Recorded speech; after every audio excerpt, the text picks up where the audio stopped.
ascoltando le seconde generazioni di islamici europei, davvero le sue autografiche vengono riprodotte o ascoltate da molti giovani. In ogni caso è l'intellettuale musulmano europeo più noto e autorevole, tanto che è stato utilizzato come consulente sia da Prodi che sul tema del terrorismo islamico. Che rappresenta la diversità, non perché l'Islam sia più diverso di altri, ma probabilmente, credo, perché è diventato il caso che ci consente all'Occidente, consente all'Europa, di discutere, di parlare di se stesso, non perché appunto l'Islam è totalmente altro, ma precisamente in un certo senso perché non lo è assai più vicino di quello che crediamo. Naturalmente con l'11 settembre, la più clamorosa icona mediatica di questo secolo, il tema del rapporto con l'Islam declinato in quella chiave è diventato un tema dominante nel dibattito giornalistico e altro. A voi chiedo subito questo, dato il tema di questa sera, è già la prima domanda. Perché oggi molti conflitti usano la religione? La religione è stata spesso usata come una bandiera di conflitti. Ho citato prima le crociate, ma anche i conflitti interni alle religioni, quando le religioni, come dire, creano dissidi interni, dalla guerra dei 30 anni per il mondo cristiano al conflitto tra sunniti e sciiti all'inizio della storia dell'Islam.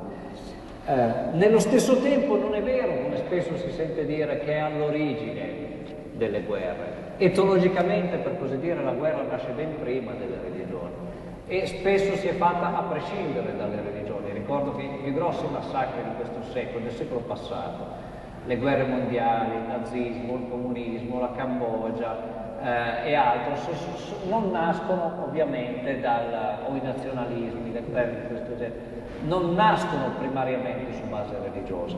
Ecco, quello che vi chiedo innanzitutto, visto che invece i giornali, i media, il mondo politico ci dicono che oggi sempre di più i conflitti sono su base religiosa, vi chiedo se è vero che oggi più che in passato le religioni invocano i conflitti, come il titolo di questa serata.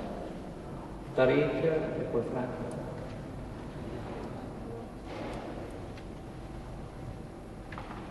Bien.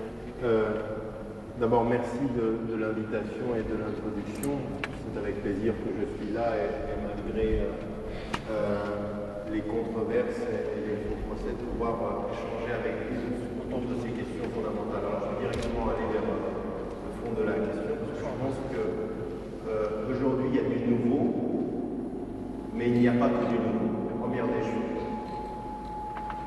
La première des choses, c'est de mettre en évidence le fait que le rapport au religieux est transhistorique. Ça n'est pas quelque chose d'absolument nouveau, le référent religieux a toujours existé. Et d'ailleurs, il faut savoir que même dans la période récente, au 19e siècle et au 20e siècle, les résistances aux colonisations dans beaucoup de pays, ne serait-ce qu'en Algérie, elles se fait aussi avec la référence au religieux comme élément de l'identité nationale, se libérant de la présence. Le mot même, par exemple, des résistants algériens, le moudjahidoun, est un mot à référence islamique et qui est utilisé dans une guerre nationale de libération. Ce n'est pas nouveau. Par contre, il y a un double phénomène qui va apporter quelque chose de nouveau dans la mobilisation au niveau du fait religieux. Le phénomène, il est celui, et là je pense que c'est extrêmement important, de se rendre compte que le processus de globalisation, tel qu'on le perçoit, va mettre à mal les anciens schémas du rapport aux idéologies qui étaient connus en Occident surtout, pas dans le monde musulman, mais en Occident. C'est-à-dire tout ce qui est l'idéologie de droite par rapport à l'idéologie qui était référée, qui se référait géographiquement à la réalité des pays de l'Est, à la réalité de l'Union soviétique.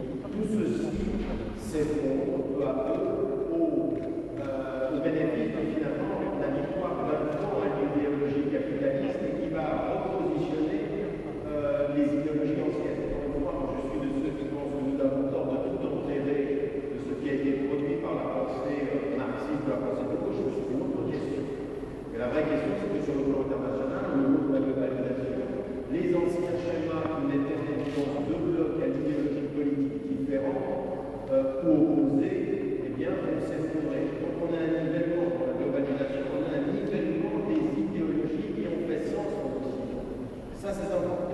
c'est d'abord en Occident qu'ils ont fait ça, beaucoup plus que dans les pays majoritairement musulmans.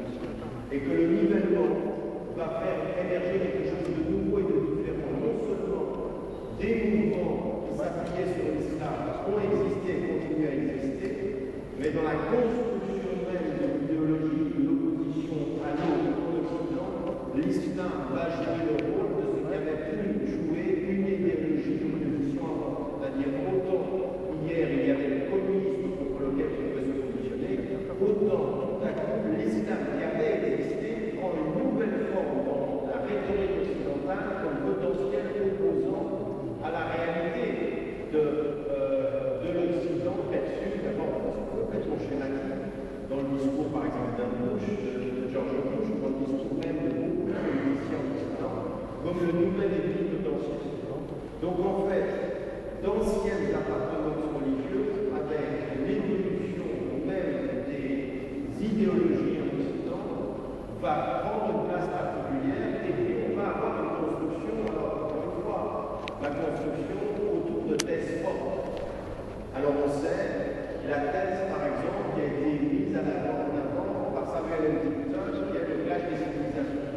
En fait, Samuel Huntington n'est pas celui qui a lancé cette idée. Le premier qui a lancé cette idée en disant qu'il y a quelque chose de fondamentalement étranger à la civilisation occidentale dans l'islam, c'est Bernard Lewis. Il est le premier à avoir parlé de ça. C'est pas Samuel Huntington reprend une vieille idée et la remet au goût du jour dans le post-communisme. Et donc il construit quelque chose. Et là, il va donner une surdétermination de faire religieux. Il va donner une surdétermination de faire religieux, mais pas simplement de faire religieux, une surdétermination à l'opposition entre deux sphères de religion. En disant tout ce qui provient de l'islam, tout ce qui est dans la civilisation islamique, va mettre en péril, peut mettre en péril, ou est potentiellement propre à mettre en péril l'hégémonie occidentale. Raison pour laquelle, dit-il, et ça je l'entends, il faut que de l'Occident, on travaille dans le monde musulman avec des individus qui défendent notre idéologie, qui défendent nos intérêts. Donc il a un rapport de binarité qui construit, un rapport d'alliance avec ceux qui, dans l'autre camp, entre guillemets, sont perçus comme des alliés objectifs de l'Occident. Et ça, cette façon de concevoir les choses, eh bien, elle va se nourrir de trois phénomènes. Et c'est là-dessus que j'aimerais insister, c'est parce que c'est pour ça que je dis qu'on vient à penser que le religieux est partout. Première des choses qui est importante, encore une fois, c'est une discussion très occidentalo-occidentale. Au départ, c'est très occidental. C'est beaucoup moins que la perception que le monde musulman va construire. Et finalement, il va construire quand même. Mais si il y en a trois facteurs. Le premier facteur qui est extrêmement important, c'est que dans tous les pays occidentaux et en Europe en particulier, vous avez la nouvelle présence perçue de l'islam à l'intérieur de la société.